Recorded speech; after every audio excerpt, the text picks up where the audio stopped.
Hello everyone, welcome to Understand UPSC's Daily Current Affairs Initiative. Currently with me Rahul. 17 सितंबर है. Important news articles हम देखेंगे. Before starting, you know, going to the news articles directly, हमारे दो important segments होते हैं. पहला है जो कोड सेगमेंट है and the second one is the dimension factory. अगर आप इसे फर्स्ट टाइम देख रहे हैं, आप नए हैं, तो हमारे जो ये PDF है इसको आप वीडियो के डिस्क्रिप्शन में जो लास्ट लिंक है वहाँ से अवेल कर सकते हो. और जो मैं डेली ब्रेनस्टॉर्म करवाता हूँ उसके लिए हमारा एक डेडिकेटेड 2026 का ग्रुप है अंडरस्टैंड यूपीएससी का, जिसका लिंक इसी वीडियो के डिस्क्रिप्शन में जो सेकेंड लिंक है उसको क्लिक करके उस ग्रुप पे आप डायरेक्टली जा सकते हो, जहाँ 7 to 9 PM बच्चे अपने कॉपीज़ जो है सबमिट करते हैं एंड मैं कोशिश करता हूँ उन्हें डेली एक दो कॉपी रिव्यू कर दूँ, एक दो या मैक्सिमम जितने भी हो पाते हैं. ओके, सो let us start. Code segment से स्टार्ट करते हैं, जहाँ पे मैं मेंस के जो इम्पॉर्टेंट एसेज पूछे गए हैं, खास करके फिलोसफिकल एसे, उससे रिलेटेड मतलब एक तरह का डेली वर्क करवाता हूँ, कह लो क्लास वर्क कह लो या होमवर्क कह लो.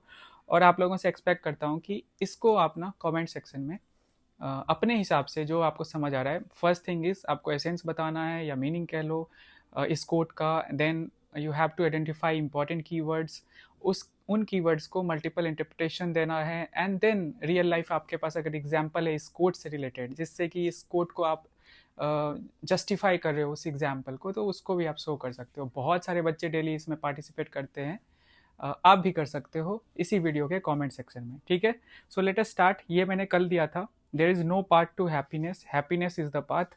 और 2024 के मेंस के पेपर में ये आया है, ऐसे है प्रॉपर. एंड हैप्पीनेस से related you will C so many questions, specially in the essay. Ethics में भी दिखता है बट ऐसे में भी आपको दिखेगा. तो इसका सबसे पहले मीनिंग देख लेते हैं क्या है. सिंपल मीनिंग है, there is no path to happiness, happiness is the path. कि ऐसा होता है ना कि जस्ट सपोज कि एक स्टूडेंट है, वो ऐसा सोचता है कि वो हार्ड वर्क कर रहा है बचपन से ही and then he will get job, dream job उसे मिलेगी या ड्रीम कॉलेज उसे मिलेगी, तभी उसे खुशी मिलेगी. तो वो क्या है ना, एंड गोल की तरफ ज़्यादा सोच रहा है. एंड मोस्टली हम ऐसे ही सोचते हैं, जैसे हम यूपीएससी प्रिपरेशन करने वाले भी लोग हैं, वो भी ऐसे ही सोचते हैं कि एंड जो है, once we clear this exam, उसी उसी से कनेक्ट कर देते हैं हम अपने हैप्पीनेस को. बट वी फॉरगेट कि जो जर्नी है पूरा या जो पाथ हम फॉलो कर रहे हैं, उसको भी as a source of happiness हम देख सकते हैं, उसको भी हम इंजॉय कर सकते हैं. तो इस कोड को हम अपने यूपीएससी प्रिपरेशन से इजीली कनेक्ट कर सकते हैं. So happiness is not something that comes in and, happiness is already inside the journey. ठीक है, इसका ओवरऑल मीनिंग यही है. एंड इंपॉर्टेंट जो कीवर्ड्स हैं, पहला है पाथ एंड दूसरा हैप्पीनेस है. इसी के अराउंड चीज़ें घूम रही है और आप इसको अपने हिसाब से इंटरप्रेट कर सकते हो. मैंने इस हिसाब से किया है कि पाथ को आप कैसे देख सकते हो. वे बोल सकते हो, जर्नी बोल सकते हो, ट्रैक बोल सकते हो, रूट बोल सकते हो, डायरेक्शन बोल सकते हो या रोड बोल सकते हो. ठीक है, यही इसका मतलब है. Then we have happiness, joy, bliss, peace, contentment मतलब कि संतोष, डिलाइट. ठीक है, वेलबींग, इससे भी कनेक्ट कर सकते हो. सो ओवरऑल जो है ना, इन्हीं दो कीवर्ड्स के अराउंड चीज़ें घूम रही है.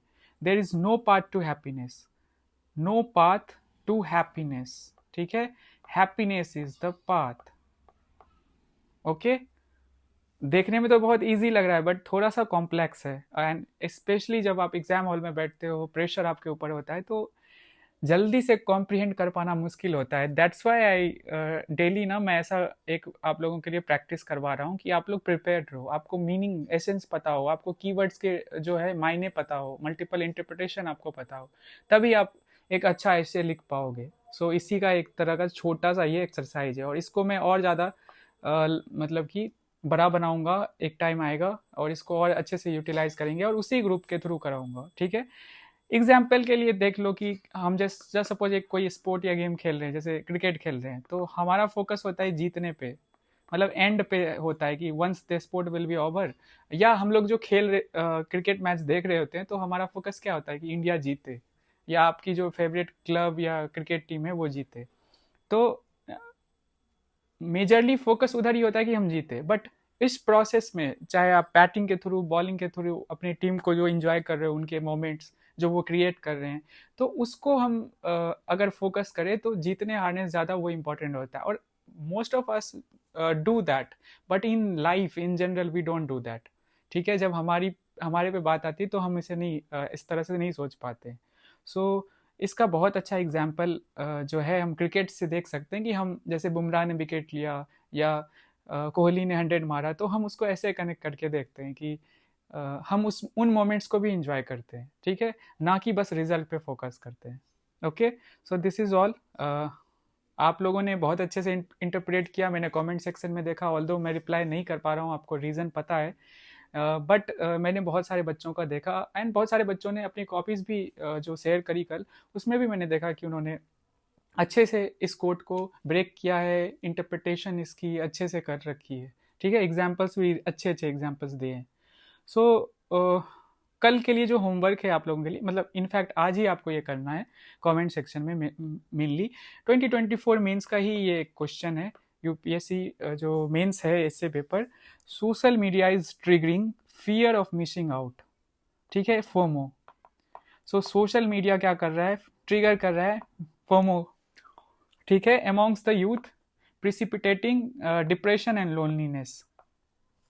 अब इस कोट को मैं ज़्यादा फिलोसफिकल नहीं मान सकता हूँ, पर फिर भी आ गया, तो हम 2025 का कर चुके हैं, 2024 में एक या दो ऐसे बचा है इंक्लूडिंग दिस वन, तो इसको भी आप कर लीजिए। ठीक है, अपने हिसाब से ब्रेक कीजिए, एग्जाम्पल्स दीजिए, रीच एग्जाम्पल्स देने की कोशिश कीजिए, पहले तो मीनिंग बता दीजिए। ठीक है, एंड कीवर्ड्स आपको दिख ही रहे होंगे। ठीक है, सो लेट अस गो, ये आपका अभी का आज का होमवर्क है। हम आते हैं द डायमेंशन फैक्ट्री के लिए, मैं बता देता हूँ क्या करना है। तो कल मैंने दिया था दो चीज़ें, आपको दो चीज़ें बतानी है when it comes to India's relationship with Pakistan, China and we have USA, ये दिया था। इसमें दो चीज़ें आपको मैंने बोला था, 3-4 पॉइंट्स जनरेट करने हैं। एक तो चैलेंजेस क्या है इंडिया का जो रिलेशनशिप है इन कंट्रीज़ के साथ, एंड दूसरा वे फॉरवर्ड क्या हो सकता है।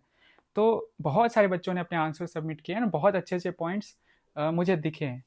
आज मैं क्या कर रहा हूँ कि एक और होमवर्क ऐसे ही इसी से रिलेटेड द डायमेंशन फैक्ट्री के लिए आज के लिए है कि आपको 3 इंपॉर्टेंट नेबरिंग कंट्रीज है जिसके साथ इंडिया बॉर्डर शेयर करती है, और हमेशा मतलब खास करके अगर लास्ट 1 ईयर में देखो तो बहुत ज़्यादा ही मतलब पॉलिटिकल इंस्टेबिलिटी के दौर से वो गुजर रही है। पहला है वी हैव नेपाल, रिसेंटली बहुत इंपॉर्टेंट है। इसमें भी आपको क्या करना है, चैलेंजेस दिखाने हैं and then what should be the way forward. India का क्या स्टांस होना चाहिए when it comes to Nepal, Nepal के साथ जो इशूज है इंडिया को कैसे मूव फॉरवर्ड करना चाहिए।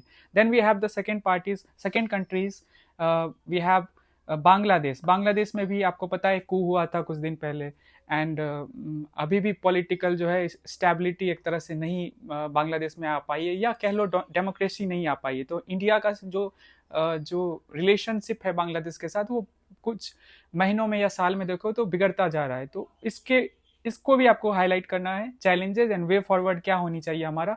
अभी जो इंटरिम गवर्नमेंट, जो सो कॉल्ड इंटरिम गवर्नमेंट है बांग्लादेश में, तो हम कैसे एक तरह से वे फॉरवर्ड की तरफ बढ़ सकते हैं। Then third countries we have Sri Lanka. Sri Lanka में भी आपको पता है कि नए प्रेसिडेंट बने, ऑल्दो थोड़ी स्टेबिलिटी तो ज़रूर आई है श्रीलंका में, बट अगेन वहाँ भी इश्यूज हुए थे। तो इन 3 कंट्रीज़ में आप लोगों ने देखा होगा कि एक तरह से कू हुआ, नई सरकार बनी, एंड इंडिया के साथ रिलेशन थोड़ी मतलब कह सकते हैं बिगड़ी है। तो हमें देखना है चैलेंजेस क्या हैं, इसमें भी नए चैलेंजेस क्या हैं, खास करके इंडिया बांग्लादेश या इंडिया नेपाल को लेकर, and then we have to show कि क्या वे फॉरवर्ड होना चाहिए। ठीक है, ये आप इस तरह से कर लोगे ना तो आपका प्रिपेयर्ड हो जाएगा आईआर, मतलब खेलते खेलते प्रिपेयर करा दूंगा। सो यही पर्पस है। So let us go to the news articles, the important news articles. पहला है, अभी आपको पता है कि हिमालयाज़ में लगातार जो है टोरेंशियल रेन की वजह से या क्लाउड बर्स्ट की वजह से भारी तबाही आ रही है। तो ये रोज़ न्यूज़ में है, और ये हर एक न्यूज़पेपर के पहले आर्टिकल जो होगा आज, पहला या दूसरा आर्टिकल कह लो, वो यही होगा कि अभी रिसेंटली जो आया है ना हिमालयाज़ में, मतलब कि अभी रिसेंटली आया देहरादून में। ठीक है, मतलब उत्तराखंड में आया। तो उत्तराखंड में जो आया है उसके रीजंस क्या हैं, स्पेसिफिकली क्यों आ रहे हैं लगातार, इस आर्टिकल में हम उसी चीज़ को एनालाइज करेंगे, और ये हमारे GS1 as well as GS3 के लिए इंपॉर्टेंट है। Then we have the second article, and that is, and yes, I will tell you guys कि why I have chosen this article from the Indian Express page number 20। क्योंकि इसमें properly analyse किया गया है कि कैसे India में खास करके जो हिमालयन रीजन में है उसमें कैसे बार बार फ्लड आ रहे हैं एंड आने के वजह क्या है, what are the reasons behind it. So इस चीज़ को हम अच्छे से एनालाइज करेंगे.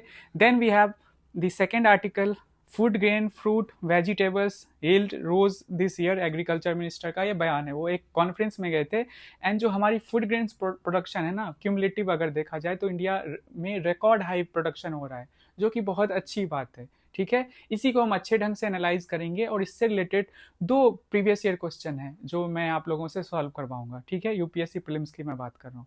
Then we have the third article and that is again economics से रिलेटेड है और इम्पोर्ट्स, कैसे इंपोर्ट को कट करना है, कम करना है, उसके लिए गवर्नमेंट कुछ सोच रही है. एंड ये आर्टिकल उसी पे है और इसी से रिलेटेड एक प्रीवियस ईयर क्वेश्चन जो है यूपीएससी प्रीलिम्स का, मैं वो आपसे सॉल्व करवाऊंगा. The Hindu page number 15. Then we have a mains enrichment article जो मैं ऑलमोस्ट हर दिन डालता हूँ. एंड इसमें है आज का दिन जो है 17 सितंबर वर्ल्ड पेशेंट सेफ्टी डे मनाया जाता है. ठीक है, तो जो सेफ्टी होती है मरीजों की उसको कैसे और इंश्योर कर सकते हैं, खास करके हर एक इंडियन के लिए. GS2 में हेल्थ एक इम्पॉर्टेंट टॉपिक है and you will see every year 1 or 2 questions in the UPSC mains regarding health across the GS papers. So all together I will say कि ये आर्टिकल इम्पॉर्टेंट है इस aspect से. Then we have the fifth article and that is एक picture है and that picture is related to जो Gond tribe है. And आपको पता होगा कि द हिंदू में जो ऐसे पिक्चर्स आते हैं, आई मीन मतलब दिखते हैं ऐसे पिक्चर्स, उससे रिलेटेड यूपीएससी प्रीलिम्स में बार बार क्वेश्चन पूछता आ रहा है. तो इस पर्पज से आई हैव डिसाइडेड कि इसको हम थोड़ा सा डिस्क्राइब करेंगे. थोड़ा सा जो ट्राइबल पॉपुलेशन है इंडिया का, उसमें जो डाइवर्सिटी है and I will ask you one more question जो कि यूपीएससी प्रीलिम से ही रिलेटेड होगा, तो उसको भी मैं आप लोगों से करवाऊंगा. सो लेट अस स्टार्ट. पहला आर्टिकल है जो टोपोग्राफी या क्लाइमेट चेंज को बताया है. हैवी रेन जो हो रहा है हिमालयाज में, 2 इंपॉर्टेंट रीजन्स बताए हैं. ठीक है, जो इस ईयर में अगर देखो तो 2 मोस्ट इंपॉर्टेंट रीजन है, that is topography and climate change. So देखते हैं इस आर्टिकल को, थोड़ा समझने की कोशिश करते हैं. जो भी डिजास्टर अभी हिमालय में आ रहा है उसको हम समझेंगे. सो मैंने ये बता ही दिया है, जीएस पेपर 1 में ज्योग्राफी में इंपॉर्टेंट है क्योंकि जो हिली एरियाज में टूरिज्म की वजह से या बहुत सारे रीजन से वहाँ पे जो त्रासदी आती है, खास करके हिमालय में वेस्टर्न जो हमारा घाट है, तो उससे रिलेटेड यूपीएससी मेंस में ज्योग्राफी में GS1 में बार बार क्वेश्चन आपको दिखते हैं. तो इस पर्पस की वजह से ही मैंने इसको डाला है एंड डिजास्टर तो है ही GS3 का. सो लेट अस स्टार्ट. कंटेक्स्ट क्या है कि Uttarakhand and Himachal Pradesh have faced very heavy rainfall recently. This triggered landslides, flash floods. ठीक है, the first question for you all, comment section में डालना है. फ्लैश फ्लड का जो है ना, हमने बार बार पढ़ा है, बार बार हमने इसको मतलब कि देखा है ओवर दी, मतलब अब तो मंथ्स होने को है. तो फ्लैश फ्लड, ठीक है, इस फ्लैश फ्लड नहीं, मुझे एक क्वेश्चन पूछना था यूपीएससी मेंस के रिगार्डिंग. क्लाउड बर्स्ट, क्लाउड जो बर्स्ट्स हैं, इसको आप लोग ना डिफाइन करो ऑफिशियली, क्या इसका डेफिनेशन है. ठीक है, हम आएंगे. Swollen reverse causing destruction, health deaths, disruptions while monsoon rains are normal in these states. The frequency of intensity of such extreme weather events are rising due to the climate change and Himalayan topography. ठीक है, topography को आप terrain से connect कर सकते हैं. हिमालय का ऐसा टोपोग्राफी है जिसकी वजह से ये चीज़ें बढ़ गई है. और कहा जा रहा है कि while monsoon rains are normal, मतलब ज़्यादा फर्क नहीं आया, जैसा था वैसा ही है, बट क्लाइमेट चेंज की वजह से and then we have topography जो है हिमालय की, उसकी वजह से हम ऐसे जो है डिजास्टर लगातार देख रहे हैं, खास करके इस साल. So why heavy rainfall in hilly regions, तो ये तो आपको पता है नॉर्थ वेस्ट मानसून की वजह से होता है. ठीक है, has been very active this season. Okay ये है. एंड द मॉइस्चर लेडन जो विंड्स हैं hit the steep Himalaya slopes leading to cloud burst and heavy downfalls. तो उत्तराखंड, हिमाचल एंड जम्मू कश्मीर इससे सबसे ज़्यादा इम्पैक्टेड हैं. ठीक है, and then we have steep slopes, fragile topography and narrow valleys intensify the impact of rainfall. ठीक है। अब ये एक और एस्पेक्ट जो है that is topography.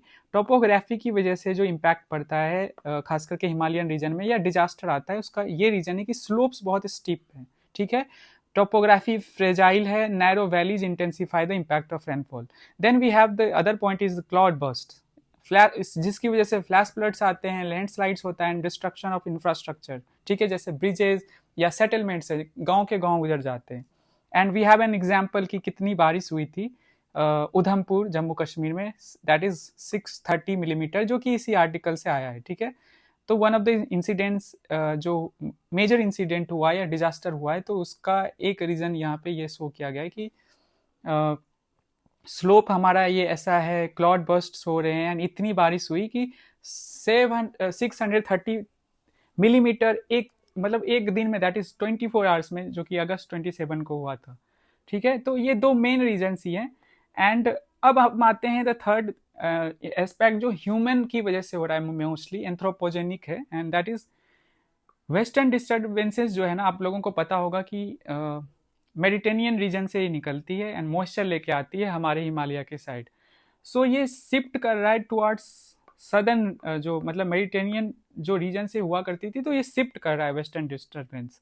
This increases interaction with monsoon system leading to higher rainfall in Himalayas, ठीक है। एकदम से हाई जो रेनफॉल हो जाता है ना कम समय में, दैट इज क्लाउड बर्स्ट्स। तो उसका रीजन ये वेस्टर्न डिस्टर्बेंस को मान रहे हैं।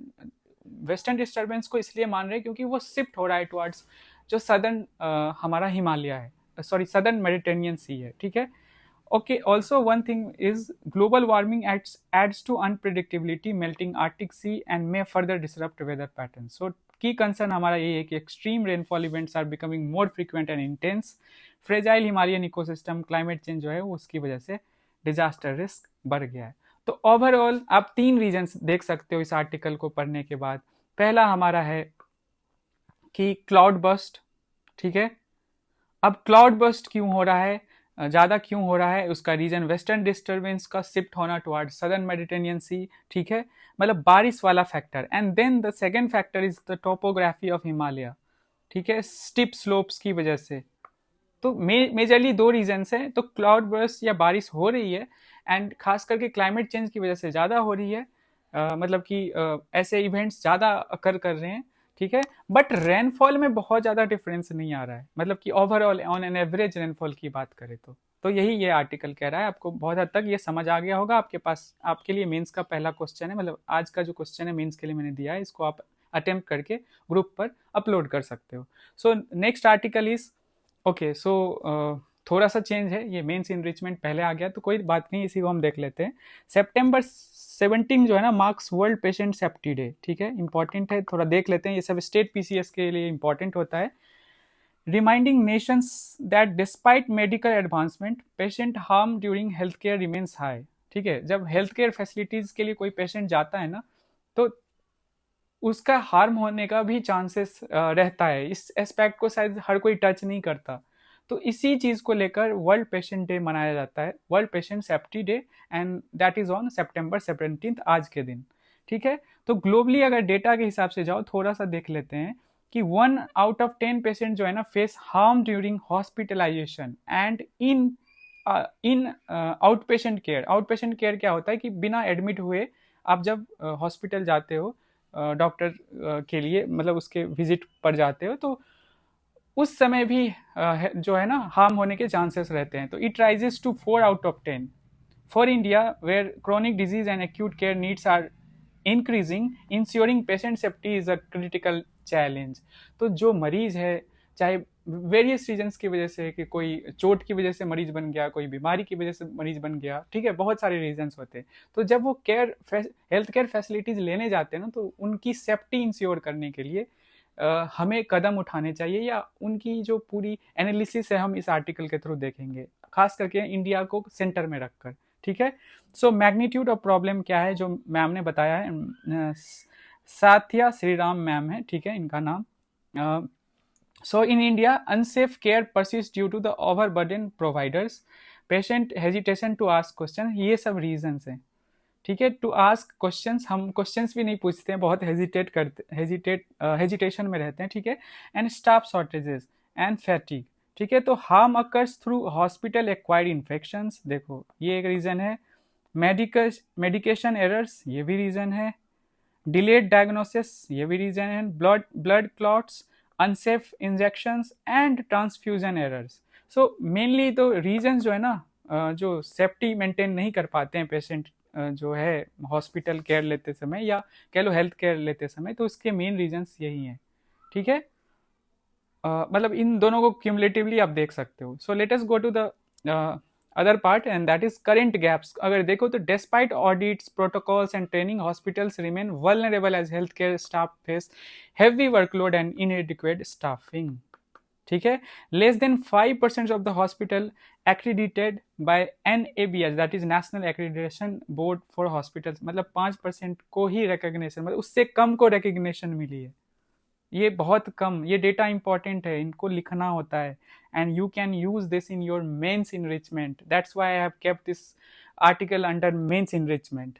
ठीक है, तो ग्लोबली 1 में से 10 पेशेंट जो है ना वो फेस करते हैं harm during hospitalisation and in outpatient care. ये तो मैंने समझा दिया। It rises to 4 in 10 for India, मतलब sorry, it rises to 4 in 10। ठीक है, ये बढ़ता जा रहा है। एक बार मैं इसको और अच्छे से क्लैरिफाई कर लेता हूँ, just give me a minute. 3 हमें डेटा मिल रहा है। ठीक है, और दूसरा हमने एक और डेटा देखा कि इंडिया में जो है ना, just give me a minute, पहले मैं एक बार कंफर्म कर लेता हूँ।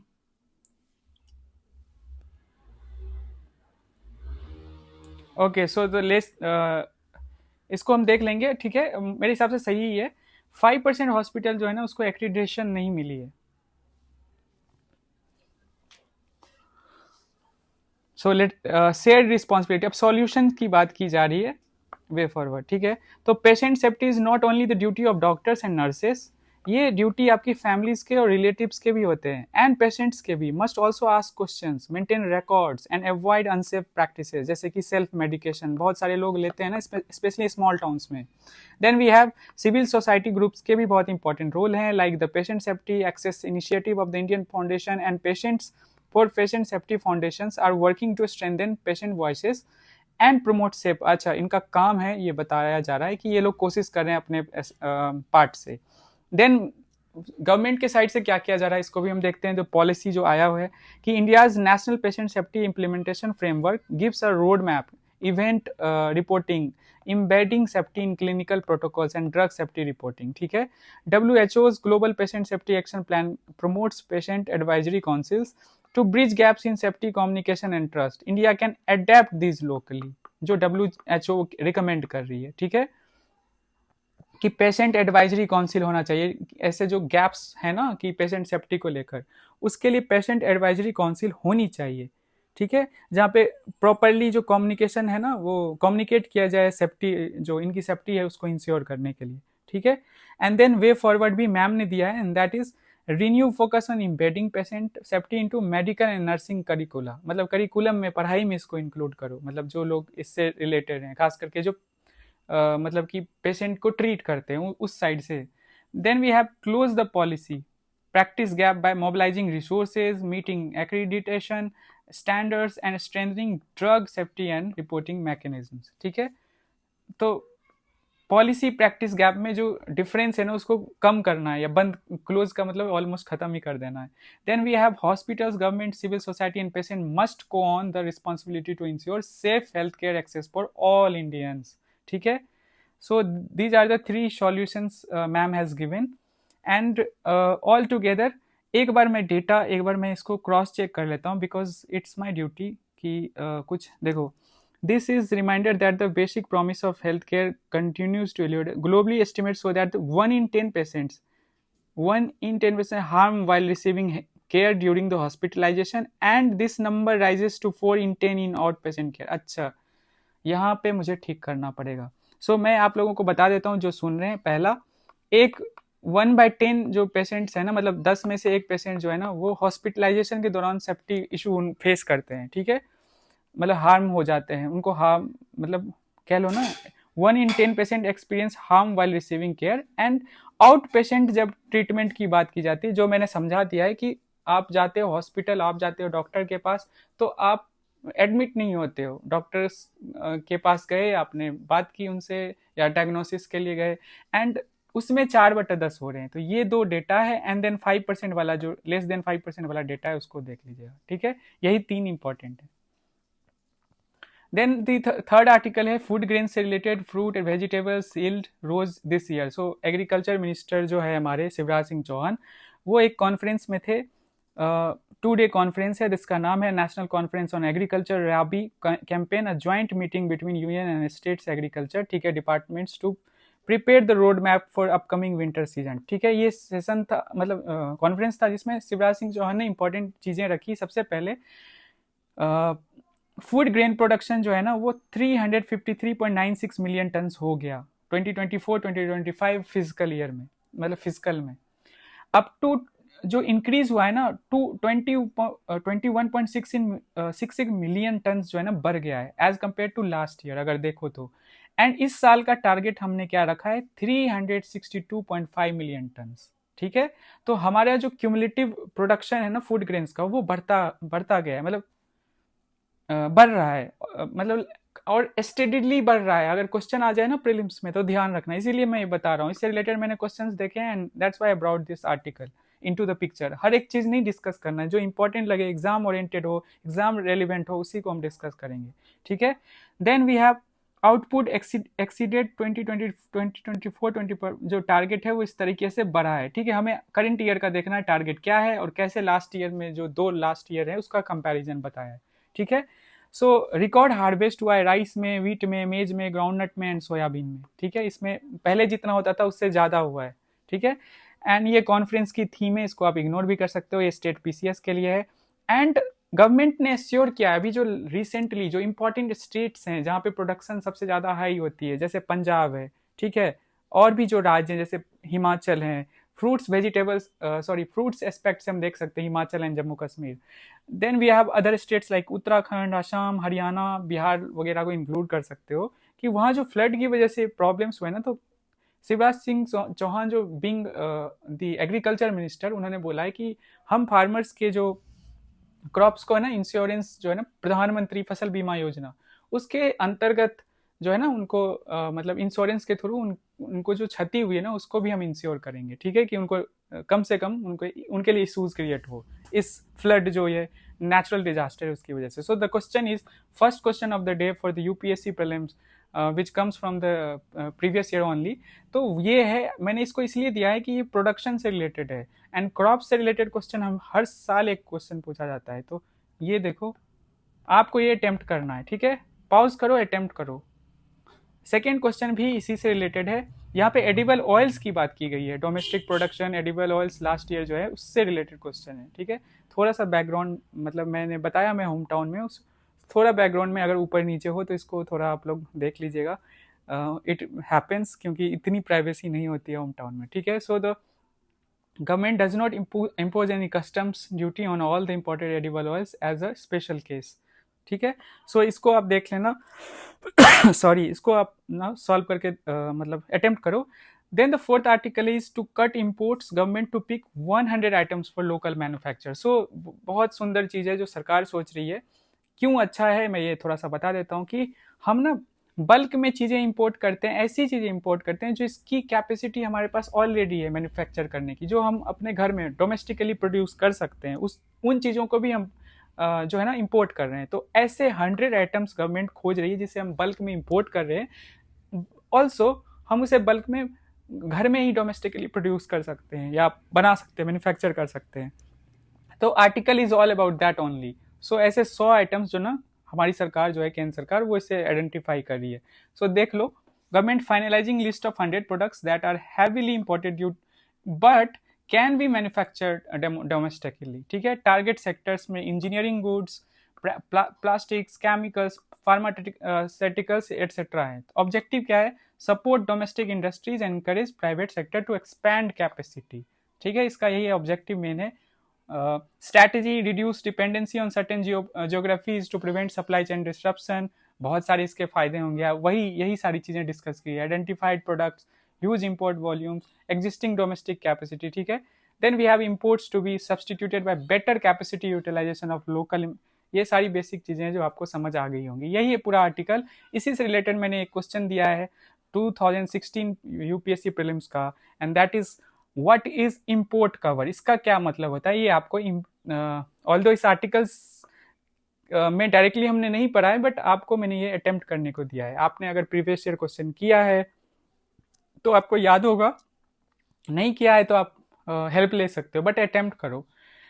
Then we have the last article of the day. मैंने बताया है कई बार कि हिंदू क्या करता है, द हिंदू में जो यूपीएससी क्या करता है, द हिंदू में जो डायरेक्ट आर्टिकल्स आते हैं उसी को वो मतलब कि पिक्चर फॉर्मेट में आता है, थोड़ा सा डिस्क्राइब किया होता है, उसी को वो डायरेक्ट क्वेश्चन प्रीलिम्स का बना देता है। जैसे फॉर एग्जांपल कोको 2024 में जो आया था ना, मेजर प्रोड्यूसर कौन से कंट्रीज हैं अफ्रीकन, तो ऐसे ही वो आया था और उसी से क्वेश्चन पूछ लिया गया। तो ऑल दो ट्राइब्स के बारे में तो यूपीएससी वैसे भी क्वेश्चन पूछता आ रहा है। तो जो इंपॉर्टेंट ट्राइब्स हैं ना भारत के, वो लोकेशन वाइज मैंने सारे ट्राइब्स इंक्लूड नहीं किए हैं, बट इंपॉर्टेंट जैसे बोडो है, बोडोलैंड असम में है, तो ये आपको बेसिक है। गोंड ट्राइब है, उसी का एक मेजर ग्रुप है राजगोंड। ये जो पिक्चर है ना, राजगोंड ट्राइब जो कि आदिलाबाद डिस्ट्रिक्ट तेलंगाना में रिहर्स कर रहे हैं, ठीक है।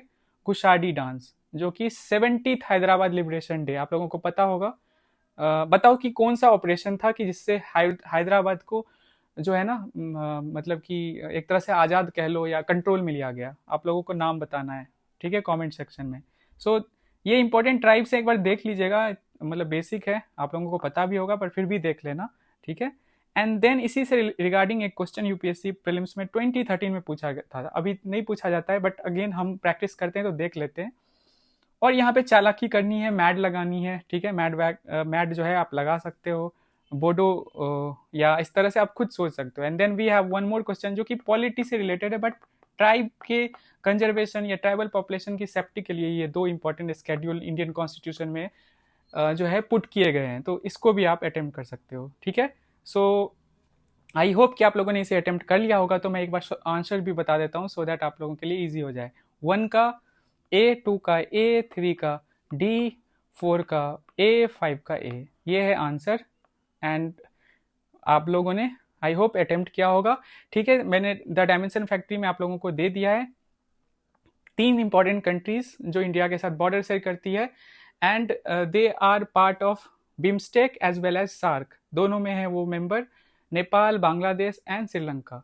चैलेंजेस क्या है इंडिया का उन कंट्रीज के साथ, या हमारे रिलेशंस जो है उनमें क्या चैलेंजेस हैं, मेजर 3-4 पॉइंट जनरेट करने हैं, एंड क्या वे फॉरवर्ड है या क्या सॉल्यूशन हो सकता है कि हम अपने रिश्ते को और बेटर कर पाए। और इंडिया के लिए बहुत इंपॉर्टेंट है, हमारी नेबरहुड फर्स्ट पॉलिसी यही कहती है कि हमारे जो नेबर्स हैं ना, इंपॉर्टेंट नेबर्स, उनके साथ हमारी रिलेशन बेटर हो, ठीक है। सो यही आपका द डायमेंशन फैक्ट्री में होमवर्क है, एंड यहाँ आपको इसको अटेम्प्ट करना है, ठीक है। So that's it for today. मैं सोच रहा हूँ कल आप लोगों के लिए एक करेंट अफेयर्स को कैसे यूटिलाइज करना है और हम क्या देने वाले हैं उसके रिगार्डिंग एक सेशन आप लोगों के लिए ले लूँ। तो लेट्स सी, मैं मतलब कल कोशिश करूँगा कि वो मैं अपलोड कर दूँ, शायद आप लोगों के लिए और इजी हो पाएगा। वैसे 16 अगस्त को मैंने बता ही दिया है कि शुरू के 5 और 10 मिनट्स में मैंने अच्छे से एक्सप्लेन किया कि कैसे हमें करंट अफेयर्स को यूटिलाइज करना है, specially UPSC prelims and mains के लिए, ठीक है। तो मैं कोशिश करूँगा एक और फिर से एक वीडियो बना दूँ कल के लिए, एंड आप लोग उसको देख पाओ। एंड परसों से द डायमेंशन फैक्ट्री जैसे था, जैसे चल रहा था टॉपर्स कॉपी से, वैसे ही शुरू करूँगा। और जो बच्चे हैं ना कुछ दिन जो हमने कवर नहीं किया, तो उसको भी कवर करने की कोशिश करूँगा, ठीक है। So thank you so much, मिलते हैं हम कल, टेक केयर, बाय। एंड क्या, मिलते हैं कल फिर, थैंक यू सो मच।